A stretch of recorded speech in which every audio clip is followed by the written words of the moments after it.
Mga kaganapan sa boxing. Napag-usapan natin nung nakaraan na may nagdemanda sa Netflix.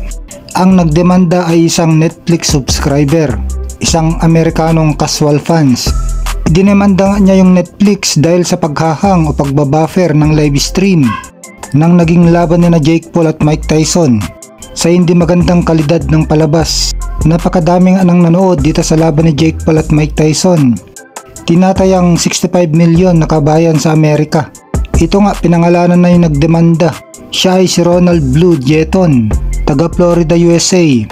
$50 million ang hinihingi niya sa Netflix para sa danyos perwisyo daw. Kung $50 million nga mga lods, ang laki naman ang hinihingi. Mas malaki pa sa naging kita ni Mike Tyson o Jake Paul. Si Tyson kumita ng $20 million at si Jake Paul naman $40 million. Abangan natin kung mananalo ba itong nagdemanda na ito sa Netflix. Samantala, Mark Magnifico Magsayo, kababayan natin dating world champion, nagpost sa kanyang social media account na may laban na siya.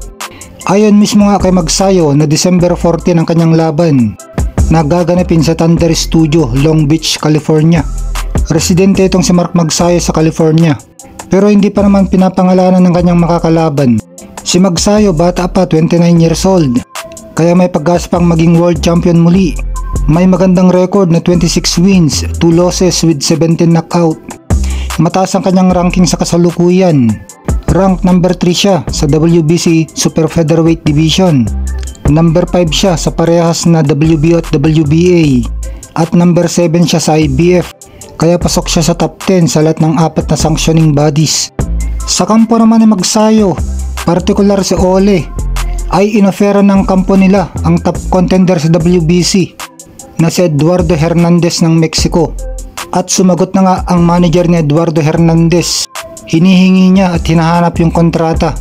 Mukhang tinatanggap ni na Eduardo Hernandez ang hamon ni Magsayo.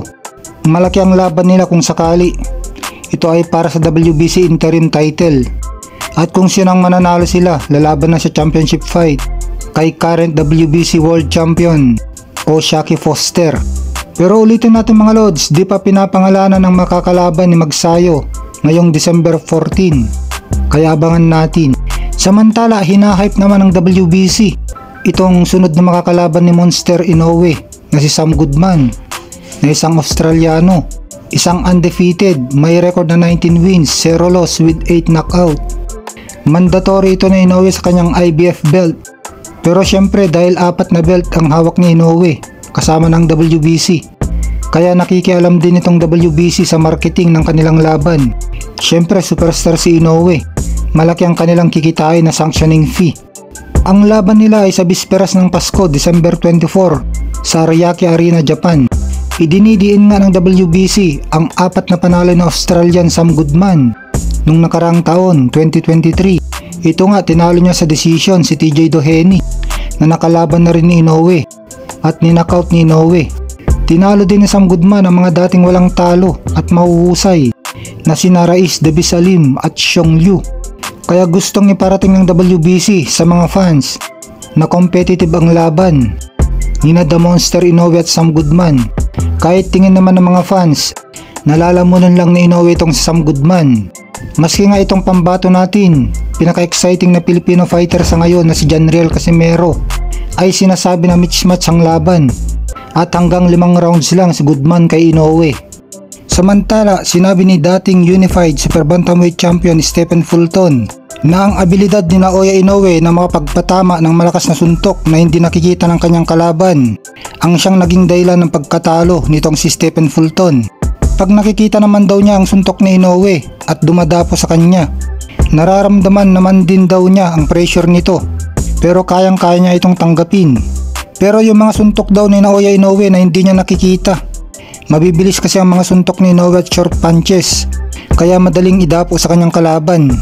Yun nga daw ang tumapos kay Stephen Fulton, kung saan sa naging laban nila ay naagaw ni Inoue ang 2 belt ni Stephen Fulton at natalo nga si Stephen Fulton via 8 round TKO.